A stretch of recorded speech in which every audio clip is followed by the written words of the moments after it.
Well, historically speaking, presidents have typically had to work unless they were quite rich. After all, they had to somehow get through their normal lives after retirement, right? Yet the notion of what to do and how long to do it has evolved over time. So, what happens to a president who soon after his working tenure becomes an ex-member of the office, stepping up from an identity, title, and millions of dollars? Well, how about we take a look at the lives of U.S. presidents after they have served their people for the good, or not? The majority of presidents serve 1 or 2 terms before losing their bid for re-election or retiring. But what is the life of a person who has led the free world like? Well, to say the least, it's good and it's comfortable. See, after leaving office, some presidents choose to live a quiet life. Many have made their memoirs available. Others carry on or even enhance what they do using the attention that comes with holding the title of being the president once. Now, taking a relatively closer look at what President Obama has been up to, as someone who was part of the office in the same century as many of us, Obama made history by being the first president since Woodrow Wilson to finish his term in office still in the nation's capital. But after that ended well for him, he bought himself a 9-bedroom house in the Kalorama neighborhood with the plan to stay for 2 years, allowing his younger daughter Sasha to finish high school in Washington. At his farewell press conference, he even stated that he did not plan to become actively involved in politics, but he listed several events that could overturn that decision, such as attempts to suppress the press, the establishment of barriers to voting, and systematic discrimination being ratified in some fashion. Not to mention, Penguin Random House's Crown Publishing Group gave the former president and first lady a combined $65 million advance for their memoirs.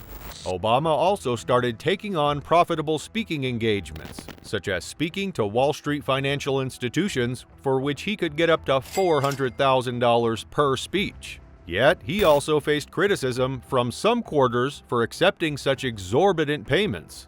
In response, supporters said that Obama was able to donate about $2 million to job training programs for low-income Chicago residents because of the hefty fees. So there's that. And even after his term as president came to an end, Mr. Donald Trump continued to act as a president, a position for which he is unfit to hold. No, that's not a personal opinion. Just know that that is what the shared sentiments really are. So, after his stint as president ended, Trump moved to Mar-a-Lago in Palm Beach, Florida. And from there onwards, while many think he lived a lavish life, his second impeachment trial in the United States Senate took place at the start of his post-presidential term right after. But what has Trump done in particular after leaving office? Well, in addition to experimenting with various startup social media platforms, he regularly sent out press releases with political commentary. This was done without having access to social media accounts like Twitter. Meanwhile, in the run-up to the 2022 midterm elections, he continued to be politically involved by soliciting donations from supporters, actively opposing President Biden, the Democratic Party, and Republicans he felt were not being sufficiently committed to the Make America Great Again Make America Great Again MAGA platform. Trump even declared his intention to seek the Republican candidacy for the 2024 presidential contest in November of 2022. Nearly a dozen contenders entered the race as the Republican primary for 2024 got underway, including Florida Governor Ron DeSantis, former South Carolina Governor Nikki Haley, and former New Jersey Governor Chris Christie. As expected, Trump became victorious in nearly every GOP primary and assumed the nomination in March 2024 despite fierce competition. In other words, even after their terms as president come to an end, some of these former presidents continue to live somewhat similar lives to the ones they portray at work. It's quite hard leaving the only identity they know, right? Jimmy Carter, on the other hand, experienced a difficult transition following his presidency, which is not unusual. After Jimmy Carter loses to Ronald Reagan in a landslide, he returns home to Plains, Georgia, to discover that his peanut business is in debt $1 million, that his house needs to be fixed, and that the forest has literally reached their back step. Additionally, it served as a sort of life metaphor for Jimmy Carter. So, how does he make his way through the dense litter? And after serving as president for just 1 term and being largely unpopular, How does he find purpose in life? Of course, that presented him with a challenge. So, how did he go about deciding what he was going to do?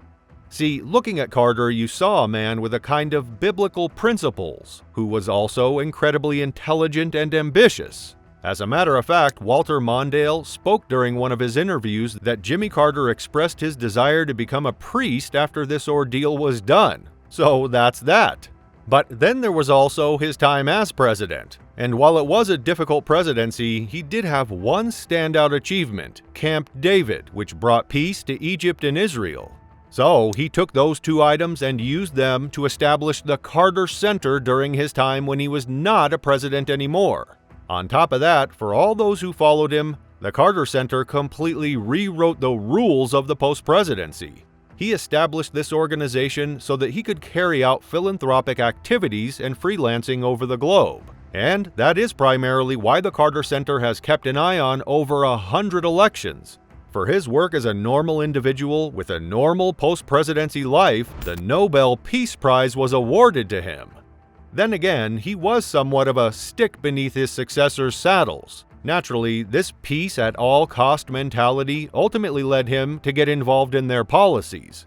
For instance, when North Korea was working on acquiring nuclear weapons under President Clinton, Carter intervened as a private individual and publicly said that economic sanctions were off the table. Not to forget, Bill Clinton's transition as the former president was not easy. And no, that is not an exaggeration. When he went to the Chappaqua, New York coffee shop on his first day off from work to grab a cup of coffee, all of a sudden he was encircled by an army of media. And obviously, that never goes well. They were yelling questions at him saying, "Why did you release the fugitive financier, Mark Rich? Why did you act in that way?" and so on. And all of a sudden he was fully raw. There was no press bureau to shield him. And because he was depending on these alleged talks to help him pay off his debt, it was a very trying period for him. And if your memory doesn't resemble a goldfish's, you might remember that he suffered $12 million in legal bills upon leaving office as a result of the impeachment process. And he gave his lawyers a big retainer. Basically, it was difficult period for him since all those remarks vanished out of existence instantly as a result of the Mark Rich scandal. And if we go back deeper in time, we find that George Washington actually became the world's largest distiller of whiskey. And there's that as well. Ultimately, the point is that not all presidents completely exit the public eye after leaving office. 8 years after he left office, President Warren Harding nominated President William Taft to be the Chief Justice of the Supreme Court. Taft once wrote, "I don't remember that I ever was president," indicating his preference for the judiciary above the executive branch. Meanwhile, other presidents have held a variety of offices through appointments or elections.